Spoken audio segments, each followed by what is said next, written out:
En noviembre de 2019, Paul Preciado realizó una intervención frente a 3.500 psicoanalistas de la Escuela de la Causa Freudiana en Francia. Allí los intimó a realizar una elección. Les toca a ustedes, o bien situarse del lado de los discursos patriarco-coloniales y reafirmar la universalidad de la diferencia sexual y de la reproducción heterosexual, o bien entrar con nosotros, los monstruos y los mutantes de este mundo, en un proceso de crítica y de invención de una nueva epistemología que permita redistribuir la soberanía y reconocer otras formas de subjetividad de género y sexual como políticamente soberanas. La conferencia de Preciado provocó un efecto de polarización inédito en este tipo de eventos. Abucheos y ovaciones fueron las respuestas instantáneas del público. El clima se puso tenso al punto en que Preciado tuvo que decir: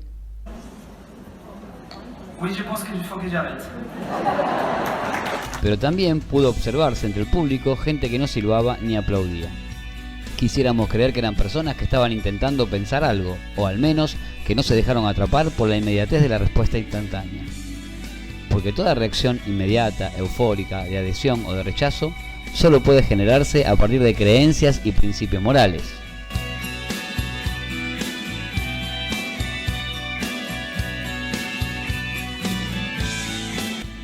En este espacio vamos a intentar movernos en el campo de las ideas. Entonces, ¿para qué ponerse a defender lo que uno cree? El pensamiento requiere de una renuncia a tener razón, lo que implica no priorizar la satisfacción de estar de acuerdo o en desacuerdo. Porque es en la complacencia o en la agresión donde el motor dialéctico del pensamiento se detiene. Allí solo importa argumentar para defender lo que ya se creía de antemano.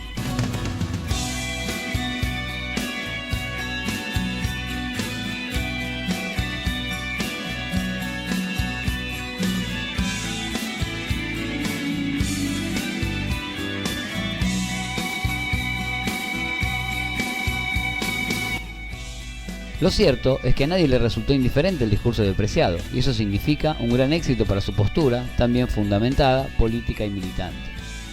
Nosotros, los militantes de la abstinencia, tampoco nos mantuvimos impasibles, pero lejos de los silbidos y de las ovaciones, lo que nos interpela es la posibilidad de sacar a los conceptos psicoanalíticos de cierto adormecimiento complaciente que se expresa muchas veces bajo la forma de estribillos repetidos o de acuerdos convencionales en nuestra comunidad.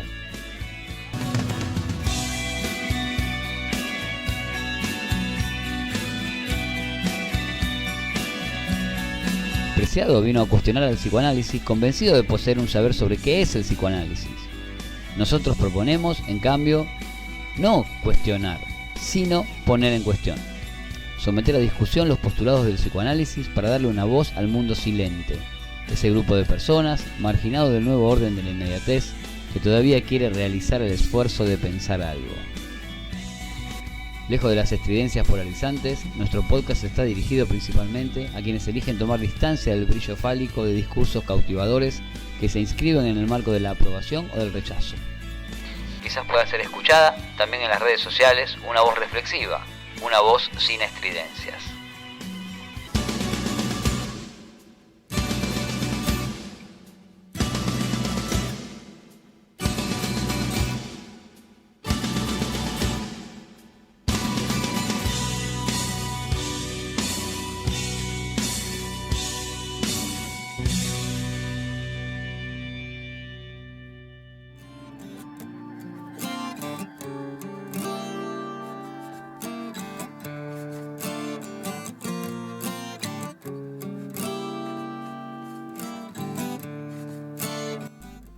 Vamos a hacer ahora un breve planteo sobre lo que Paul Preciado dijo en ese discurso dirigido a los psicoanalistas en noviembre de 2019, teniendo en cuenta no solo ese discurso, sino también algunos otros textos de la bibliografía de Paul Preciado, como Yo soy el monstruo que os habla, que es una ampliación de ese discurso que dio a los analistas, el manifiesto contrasexual también, y una conferencia que les recomendamos para tener una idea clara de la noción de clínica que tiene Preciado, porque vamos a diferenciarla de la noción de clínica que tiene el psicoanálisis, que se llama La muerte de la clínica y que pueden verla por YouTube. la forma en que Paul Preciado se plantó ante los analistas, el tono de su discurso, nos hace pensar en que consiste en una intimación, ¿no?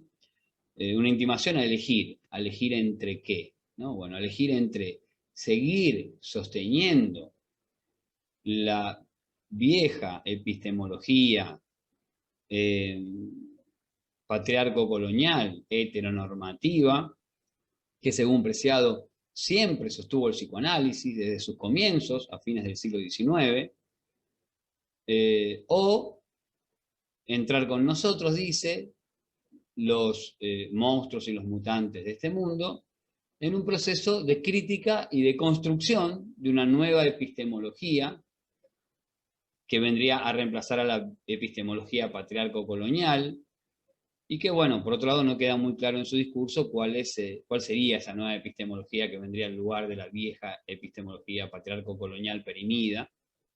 Pero, por otro lado, lo que llama la atención de los psicoanalistas, de los que hacemos este podcast y por ahí también de algunos otros analistas, es el lugar que Paul Preciado le otorga al psicoanálisis dentro de el orden social, el orden cultural.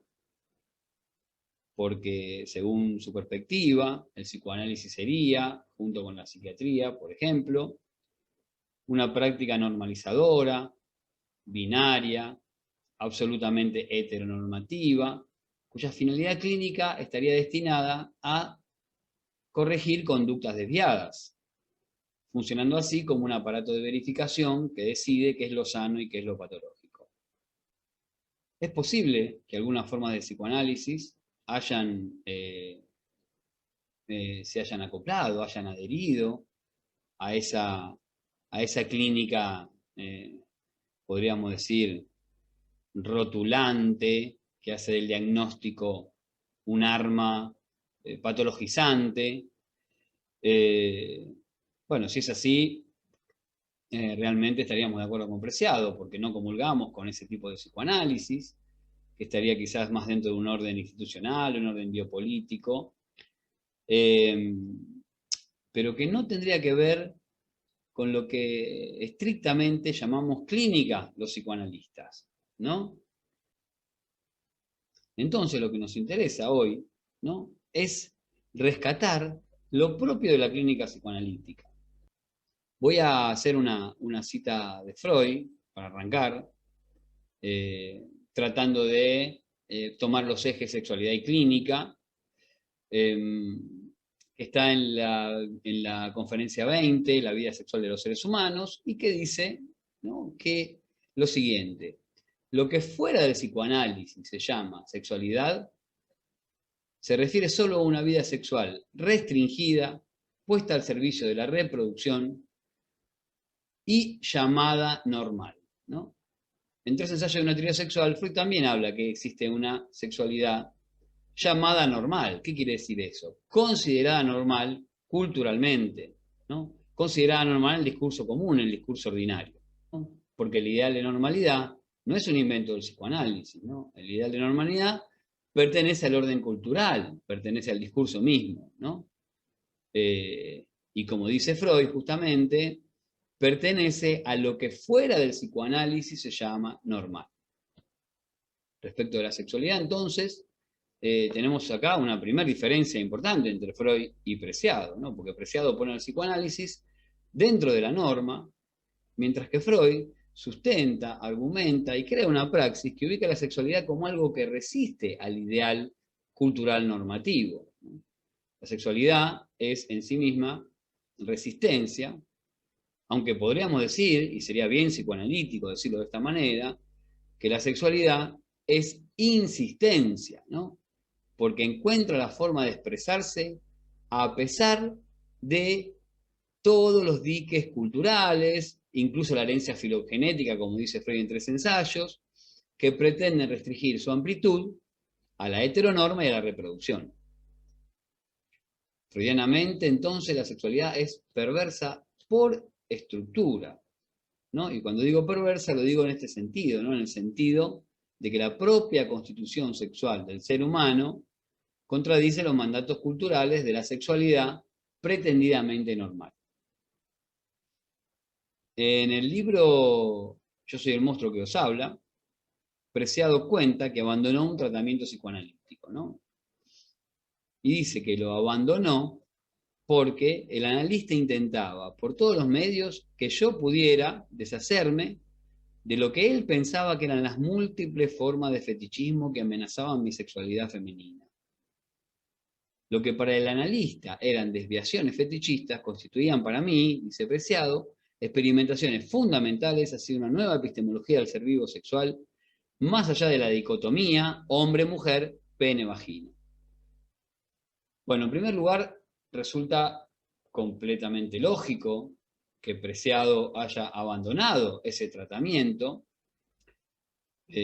Cualquier persona sensata lo hubiera hecho frente a un analista que no puede escuchar más allá de las restricciones que el discurso imperante impone a la sexualidad, ¿no? La escucha analítica, en cambio, es una escucha atenta a las mociones sexuales perversas, ya sea que éstas se manifiesten de manera directa, ¿no?, consciente, o que permanezcan en el inconsciente de aquellas personas que están perfectamente adaptadas a la norma, podríamos decir, o que están adaptadas a la norma, ¿no? Porque a diferencia de Preciado, no creemos que el inconsciente sea patriarco colonial, creemos que el inconsciente es más bien perverso sexual. La clínica psicoanalítica está plagada de casos en los que puede observarse la resistencia a descubrir ese ser inmoral que nos habita, ¿no? Ese ser fuera de la norma, entonces, que nos habita. En este punto, me parece una pena, ¿no?, que Preciado se enfrente así con el psicoanálisis y no haya tenido en cuenta esta dimensión esencial de la sexualidad. Me parece que hubiera sido muy útil para sus argumentos. En el Manifiesto Contrasexual, por ejemplo, dice: la contrasexualidad afirma que el deseo, la excitación sexual y el orgasmo no son sino los productos retrospectivos de cierta tecnología sexual que identifica los órganos reproductivos como órganos sexuales en detrimento de una sexualización de la totalidad del cuerpo. Aunque desde otro punto de vista, ¿no?, esto es lo mismo que dice Freud, coincide de alguna forma con lo que dice Freud, porque el polimorfismo constitutivo indica que cualquier parte del cuerpo puede ser una zona erógena, o sea, un órgano sexual. Entonces acá tenemos otra gran diferencia entre Preciado y Freud, ¿no? Preciado parte de la norma, parte de la restricción ya acabada, ¿no? O sea, parte de la heteronorma, y dice: no, la sexualidad no es esto, la sexualidad es algo mucho más amplio que esto, ¿no? Vean en el Manifiesto Contrasexual, cuando habla del dildo, bueno, hay un montón de lugares donde uno puede ver esto en Preciado, pero ¿cuál es la diferencia, no? La diferencia es que Freud no parte de la norma, sino que parte, al revés, podríamos decir, parte de que la sexualidad en su propia definición ya es algo mucho más amplio, y lo que ha sucedido es que cuando habla de la unificación de las pulsiones parciales, por ejemplo, entonces hace una teoría sexual, que la adaptación, ¿no?, del sujeto al discurso, al marco cultural, ¿no?, a la norma, ha hecho que haya tenido que ir restringiéndose todo ese sentido amplio que tiene la sexualidad desde su origen. Entonces, podemos decir que en una persona perfectamente adaptada, por ejemplo, ¿no?, al ideal cultural heteronormativo, esa sexualidad perversa y polimorfa continúa existiendo y se expresa de diferentes maneras, por ejemplo, bajo la forma de la fantasía y del síntoma, ¿no? Vamos a tomar la del síntoma, ¿no? El síntoma es una expresión de un conflicto, ¿no? Ese conflicto, ¿qué viene a expresar, ¿no? Viene a expresar o a indicar, por un lado, que no se ha renunciado a esa satisfacción prohibida por el orden cultural, o a la cual el orden cultural pide la renuncia o su restricción. Pero por el otro, el síntoma también viene a decir que hay algo que debe prevalecer del orden normalizador, ¿no? Para no dejar de ser alguien perfectamente adaptado, perfectamente normalizado. Fíjense la contradicción que es el síntoma mismo. Por eso decimos que el sujeto aparece cuando hay síntomas, o sea, cuando hay división subjetiva, ¿no? Cuando algo viene a poner en cuestión todos los parámetros culturales, morales, de normalidad que la cultura impone, ¿no? Y una indicación básica de la clínica psicoanalítica es la de no apuntar a un levantamiento prematuro del síntoma. ¿Por qué? Pongámoslo en este contexto de lo que estamos hablando ahora, ¿no? ¿Por qué el psicoanálisis dice que no hay que levantar prematuramente el síntoma, ¿no? Bueno, en primer lugar, sabemos que hay muchas terapias que proponen eso, ¿no? El levantamiento del síntoma rápido, terapias breves, etc. Pero creemos que eso sí significaría un triunfo de la normalización y, por sobre todas las cosas, un desaprovechamiento del conflicto. Y el conflicto justamente es la base sobre la que se apoya el trabajo del sujeto en el análisis, ¿no? Entonces, no silenciar el conflicto, sino ponerlo a trabajar en el discernimiento del inconsciente perverso sexual, es el camino que toma el trabajo del análisis. No es casualidad entonces, ¿no? Como dice Preciado, ¿no? No es casualidad, dice, que el psicoanálisis haya sido inventado a fines del siglo XIX, justo en el momento en que se cristaliza la epistemología de la diferencia sexual. Las nociones de hombre y mujer, definidos como complementarios por la fuerza reproductiva, las nociones de homosexualidad y heterosexualidad entendidas en el plano de lo normal y lo patológico, ¿no? Todo eso afirma Preciado, como diciendo que Freud es un instituido dentro de eso, ¿no? Como que Freud sostiene toda esa normatividad, su obra está hecha para sostener esa normatividad, ¿no? Seguramente que no es casualidad que el psicoanálisis haya nacido en esa época, a fines del siglo XIX, donde se cristaliza toda la epistemología normativa, ¿no? Pero justamente porque la construcción de ese edificio normativo dio lugar a que aparezca una clínica totalmente revolucionaria que venga a ponerlo en cuestión y que no es otra que la clínica psicoanalítica. Y que no es otra que la clínica psicoanalítica.